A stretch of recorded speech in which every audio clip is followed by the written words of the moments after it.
Welcome to the YouTube channel of IQ Civil IS Academy. IQ Civil IS Academy has been reviewed as the #1 civil services institute in Northeast region in terms of high quality teaching.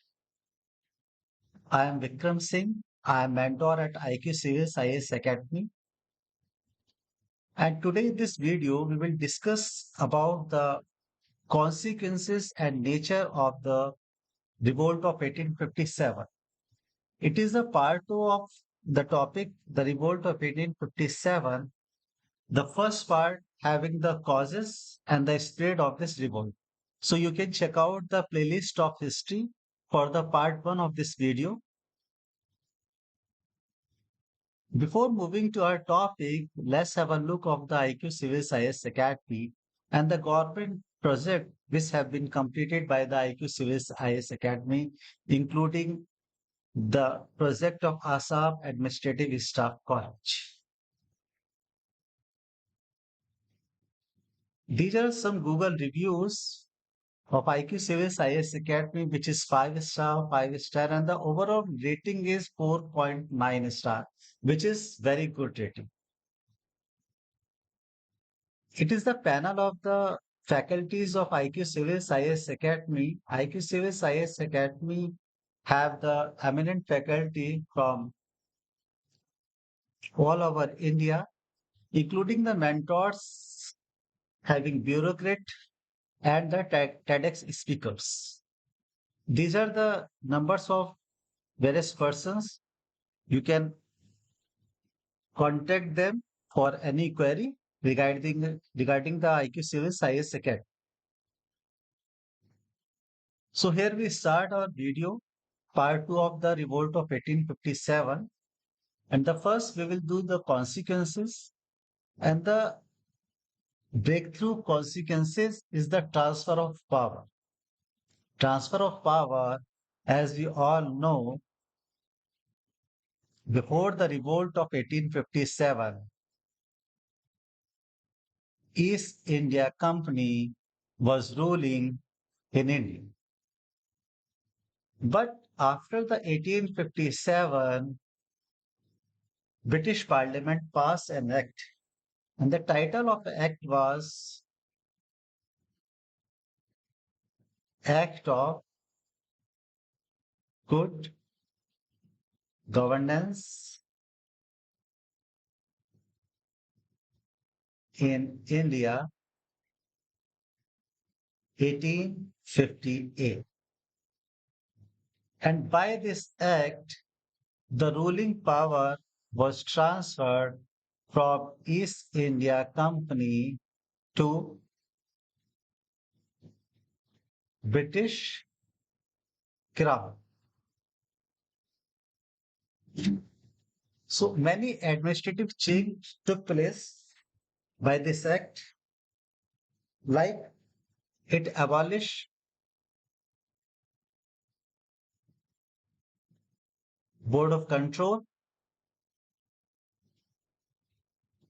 okay, and Board of Directors.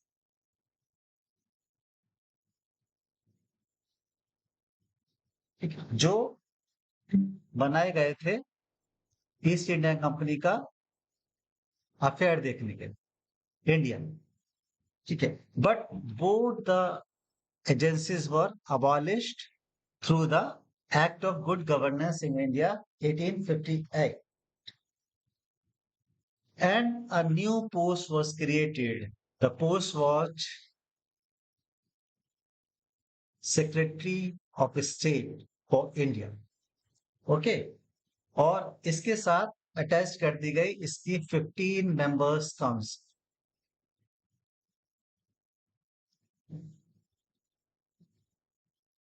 ठीक है, to control the affair of Indian.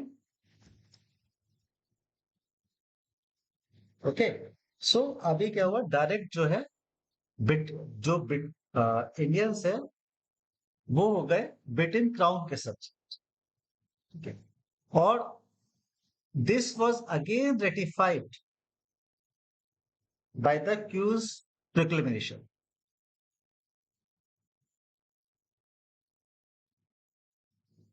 Proclamation. ये क्या था? On 1 November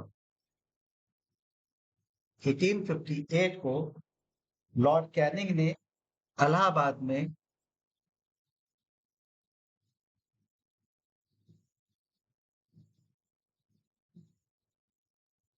famous queen's declaration को पढ़ा, जिसमें साफ साफ कहा गया कि अब इंडियंस जो है वो सब्जेक्ट है ब्रिटिश क्राउन के, ना कि किसी ईस्ट इंडिया कंपनी। तो एक ब्रेक थ्रू चेंज था कि अब डायरेक्ट इंडियंस जो है वो सब्जेक्ट हो गए ब्रिटिश क्राउन। इन सबके साथ में और इंडियंस का विश्वास जीतने के लिए और एक काम किया गया। लेटर ऑन एक एक्ट और पास किया। The act was council act 1861। और इसमें क्या किया गया? वायसरॉय। ठीक है, यहां मैं बता दूं कि जब 1857 तक, मतलब जब तक the act of good governance in India 1858 existence में नहीं आया था, तब तक Indian affairs was controlled by governor general of India.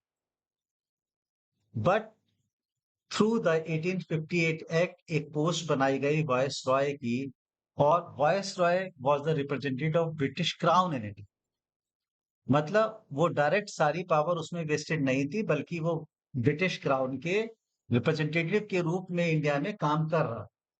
So council act 1850 1861 में वायसरॉय को यह पावर दी गई कि he can nominate the members in governor general in council. और वो जो मेंबर्स को नॉमिनेट किया है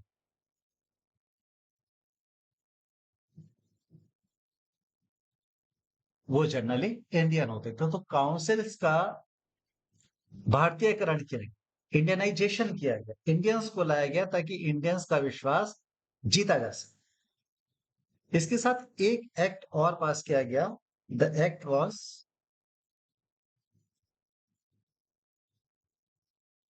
सिविल सर्विसेज एक्ट 1861, जिसमें यह कहा गया कि अब ब्रिटिश और इंडियंस के बीच में कोई भी डिस्क्रिमिनेशन नहीं।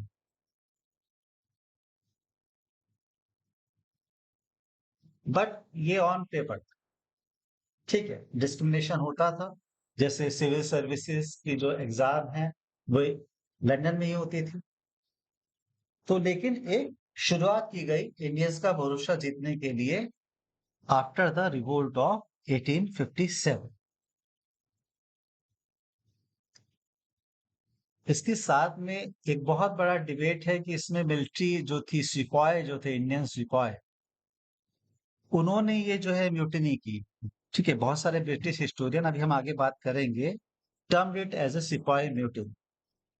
तो बहुत जरूरी हो गया था reorganisation of military. So a commission was constituted, peel commission.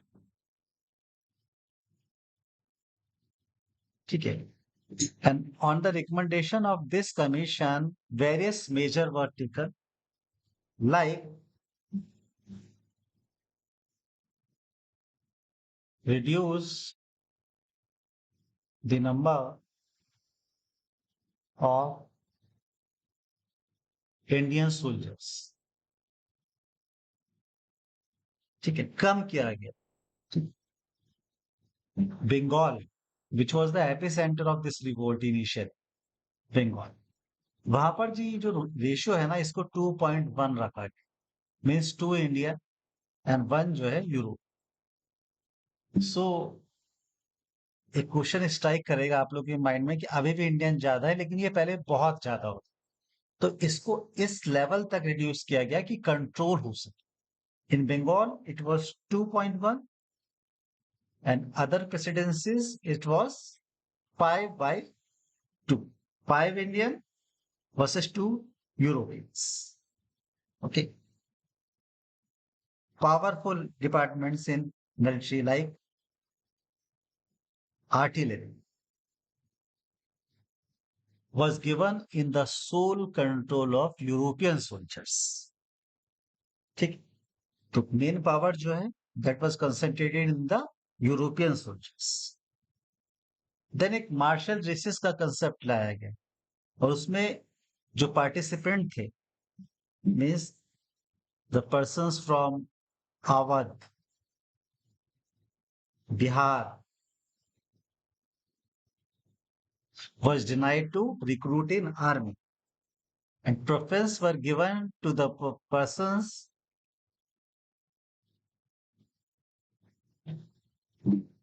who helped Britishers in the suppression of revolt like Gorkhas जिन्होंने बढ़ चढ़ के हिस्सा लिया था रिवोल्ट को दबाने में, Rajput and Sikh.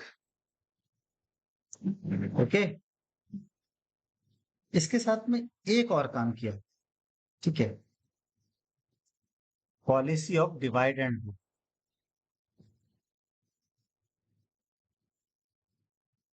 In are कैसे, जो नोमेनक्लेचर है, जो नाम है आर्मी के डिफरेंट रेजिमेंट्स का, उसको बेस किया गया on different caste like Gorkha regiment, okay, Rajput regiment, इस तरह से जो इन्होंने टाइटल किया on the basis of their race and religion, तो they try to divide on the basis of caste. इसके साथ एक और चीज होती है 1861 में, जो ईस्ट इंडिया कंपनी की, ये थोड़ा सा हटके है और एक एडिशनल फैक्ट, 1861 में एक और एक्ट लाया गया in contest of army, that was army amalgamation act. Okay, इसमें क्या किया गया, ईस्ट इंडिया कंपनी की जो सोल्जर्स हैं उनको अमलगमेटेड किया गया सोल्जर्स ऑफ ब्रिटिश क्राउन। सो इसमें क्या होता है, अब इनको तो बहुत सारे पक्ष मिलते थे, इनको पक्ष मिलते थे कम, तो that time there was also white mute.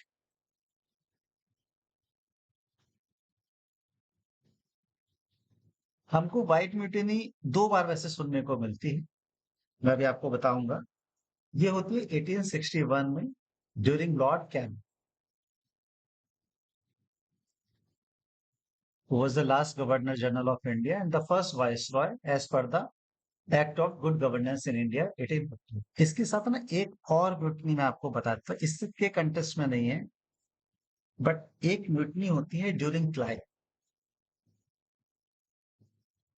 During Clive in 1766, this is termed as Monghyr. इसको थोड़ा ध्यान रखिएगा। ओके, सो मिलिट्री रिऑर्गेनाइजेशन इस तरीके से किया गया, ठीक है। जो प्रीवियस म्यूटनी थी ये भी पक्ष को लेकर ही हुई थी, उस समय हम बात करेंगे बाद में वो, लेकिन यहाँ भी इनके पक्ष जो है कम किए गए थे। नेक्स्ट जो एक पॉलिसी चेंज आया है that is toward Muslims. Many historians was tried to show it as a Hindu-Muslim report. Okay, especially Outram termed it as a bogus conspiracy. ठीक है, a conspiracy by Muslims on the basis of Hindu grievance। बोले हिंदू दुखी थे लेकिन conspiracy Muslims ने। तो इसके बाद क्या होता है, एक चेंज आता है, वो चेंज क्या आता है कि जो ब्रिटिश ऑफिसर्स है देवर एलिनेटेड टुवर्ड मुस्लिम, मुस्लिम से वो लोग थोड़ा सा बचने लगे, ठीक है, थोड़ा सा हेट कर। और पॉलिसीज प्रूव हिंदूज हो गए। ये प्रोसेस चलता है, लेकिन 1876 में ये फिर change.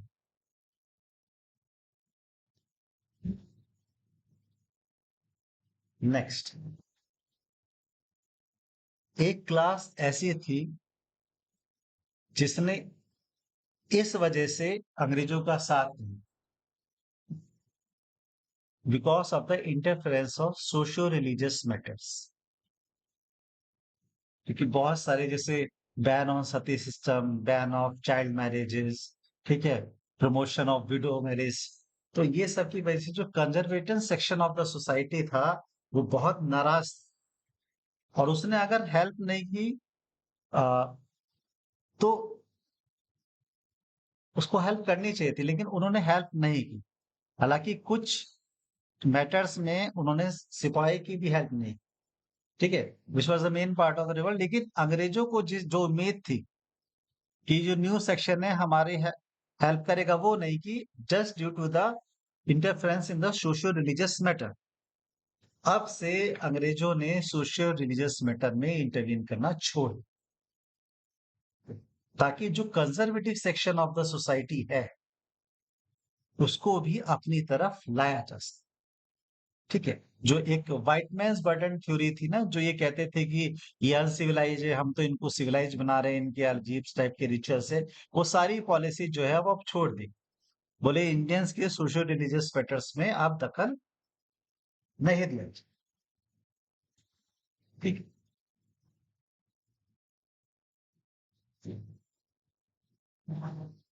Last, policy towards princely states. ठीक है, ये बहुत इंटरेस्टिंग है, क्योंकि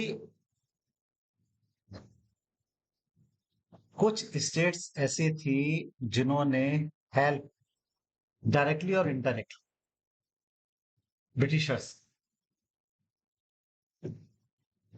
जैसे लॉर्ड कैनिंग ने ये बात कही कि this serve as the break waters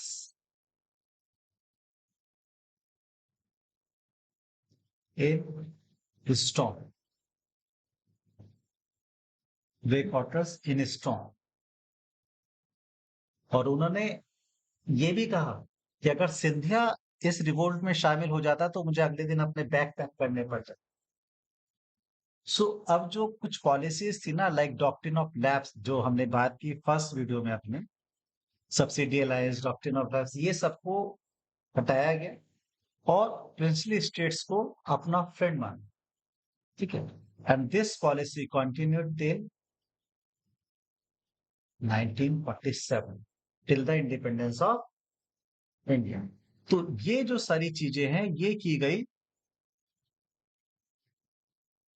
bye after the revolt of 1857। तो these were the consequences and impact in the policy। और उसमें जो मेजर था that was transfer of power and military reorganization। Okay, अब आते हैं हम नेचर ऑफ द रिवोल्ट। ये एक बहुत ही controversial point, like almost all the colonial historians try to frame it like a sepoy mutiny। बोलते it was nothing, just a sepoy mutiny, because the sepoy was annoyed, तो उन्होंने एक mutiny. But nationalist बोलते हैं, और साथ में कुछ और लोग बोलते हैं, it was the national war of independence, first war of independence. तो will discuss this in detail. फिर कुछ छोटे छोटे पॉइंट है, मेन तो यही पॉइंट छोटे, जैसे it was a feudal revolt, और it was a Hindu Muslim conspiracy, like in the case of James out. So will discuss this one by one. सबसे पहले आते हैं सिपाही म्यूटिनी। ठीक है, सो ज्यादातर जो कॉलोनियल हिस्टोरियन है, जैसे जॉन लॉरेंस,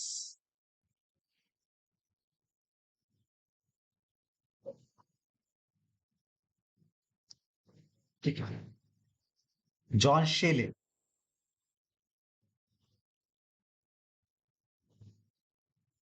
इन्होंने कहा है कि इट इज बेसिकली सिपाही म्यूटेशन, ठीक है, and it is fully unpatriotic. There was not the any sense of patriotism, completely selfish Sepoy mutiny, and there was no popular support. Okay. John Seeley की कुछ book भी है, like मैं यहाँ आपको बता देता हूँ, द एक्सपेंशन ऑफ इंग्लैंड।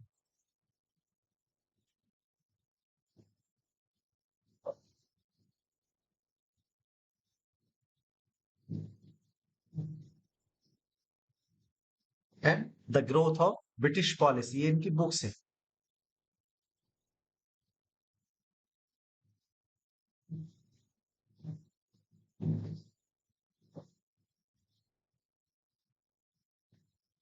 क्या कहते हैं ये? Having full selfishness about this mutiny, Sepoy mutiny, completely unpatriotic and without any active leadership। ठीक है, तो सिपाही mutiny without any active leadership. इसी के साथ कुछ और हिस्टोरियन है लाइक एसन सेन, ठीक है, who was the authorised historian for the revolt of 1857। ये भी कहते हैं कि the movement began with the military mutiny, ठीक है, तो इन्होंने भी इसको क्या बता दिया, मिलिट्री म्यूटिनी, ठीक है, as being a colonial history. इनकी बुक है 1857, द बुक नेम इज 1857। तो साथ में ये भी कहते हैं विद और without active sympathy of the mass, ये कहते हैं एसेंशियल। बट एक नाम और आता है, the name is R C Majumdar.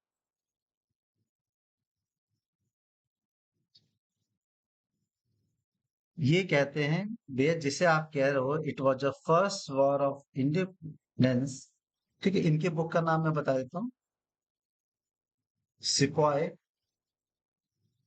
Mutiny 1857। ये कहते हैं कि जिसको आप बार बार कह रहे हैं the national war of independence, it was neither first non national nor war of independence. Completely सिरे से खारिज करते हैं सारी चीज। तो ये कुछ लीडिंग लोग हैं जो कहते हैं कि what is it, it was just a सिपाही mutiny without any popular support, without any active leadership. Come to the contradictory point, जिसमें ये कहा गया कि no, it was really a war of independence. अब इसमें क्या नाम आता है, सबसे पहले इसमें नाम आता है, very interesting, the name was Benjamin डिस्रायल।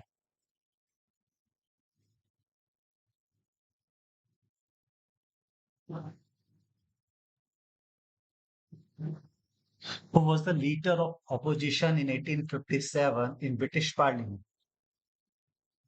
What he says, वो डाउट करते हैं, कहते हैं, जिसको आप कह रहे हो is it really military mutiny और a national revolt. So he was the person who first time called it as a national।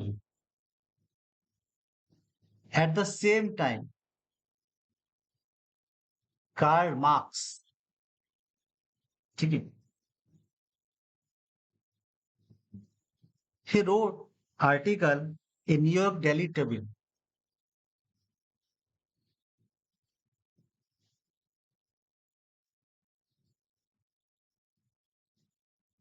in 1857, ठीक है, और इसमें ये लिखते हैं कि is it considered as a military mutiny or is in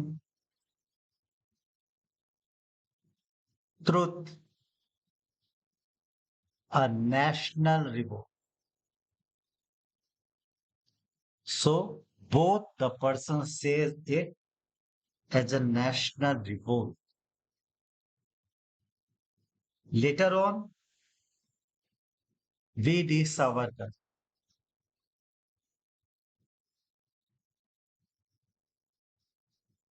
In his book, the name of book was The Indian War of Independence.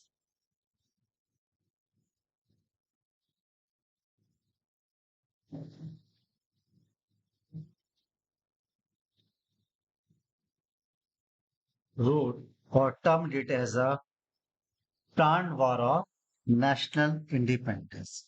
ठीक है, वीडी सावरकर जो है वो क्लियरली कहते हैं, ठीक है, 1909 में बुक लिखते हैं और उसमें ये क्लियरली कहते हैं कि it was a national war of independence and the war which was fought for the Swadharma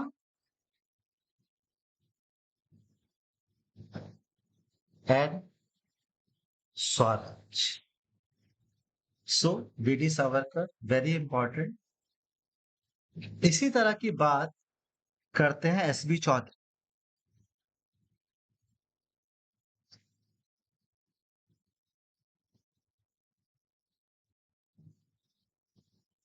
SB Chaudhary वो कहते हैं the first combined attempt of many classes of people to challenge the foreign power. ठीक है. So, attempt of many class to challenge the foreign power.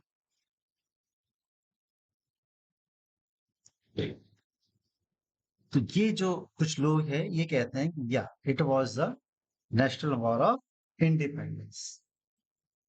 ये दो major point है जो आपको याद रखना. उसके बाद कुछ छोटे छोटे पॉइंट होते हैं जैसे feudal character because there was various taluqdars, ठीक है, विच वर फाइटिंग सम से फॉर देयर ओन इंटरेस्ट. तो इसमें जो लीडिंग नाम आता है दैट वाज के दत्ता. के Dutta says that it was a mainly a military outbreak. ये इस बात को डिनाई नहीं करते कि it was not a military outbreak. Says that it was a military outbreak, but later it was taken advantages by the various discontented landlords. So we accept the role of landlords. Okay, who taken advantage. Then M.N. Roy, Manvendranath Roy, he was termed it as a last ditch of feudalism. Last ditch of feudalism against the commercial capitalism. There is a prominent name. The name was Rajni Pamtar.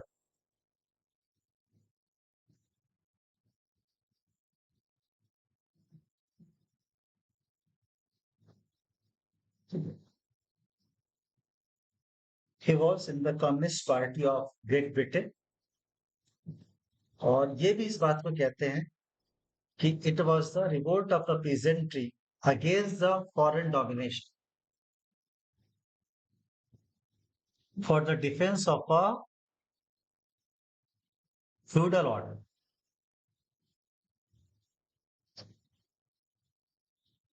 Jawaharlal Nehru, our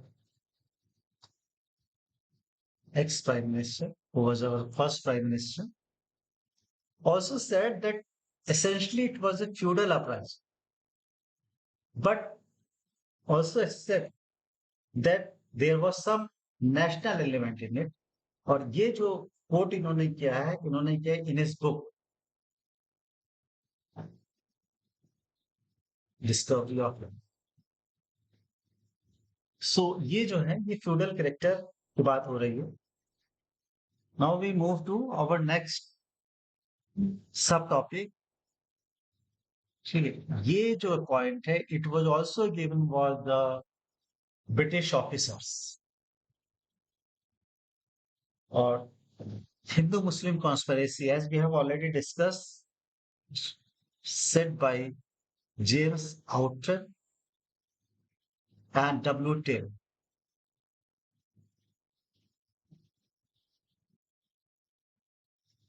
he clearly says it was basically Mohammedan conspiracy based on the Hindu Grivas. Okay. And this theory pushed the Britishers to shape a policy against the Muslims.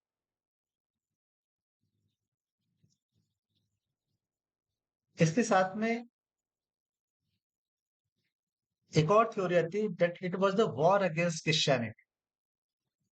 Propaganda was LERs. जो कहते हैं कि it was a war between the war against Christians. Okay. And war because the opponents used their religious scriptures for the motivation. And it was against the Christianity, war against Christianity. कुछ शब्दों को बदल के TR. Holmes भी same बात कहते हैं. Whiteman burden theory हमने शॉर्ट में आपको बता देता हूं that it was a theory propounded by the some Britishers, and the crux of the theory was that Indians are uncivilized and we are here not for the trade, not for the rule, but just to make these uncivilized people civilized. इन्होंने कहा कि it was a war between civilized peoples and barbarians. Okay, so thus he want to establish the white man's burden theory. थोड़ा बहुत मिला के तीनों लगभग एक ही बात कह रहे हैं. तो ये जो है कुछ थ्योरीज हैं जो कही गई.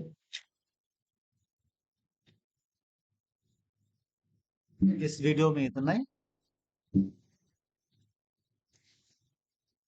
सो अच्छा, इसके वीडियो पीडीएफ के लिए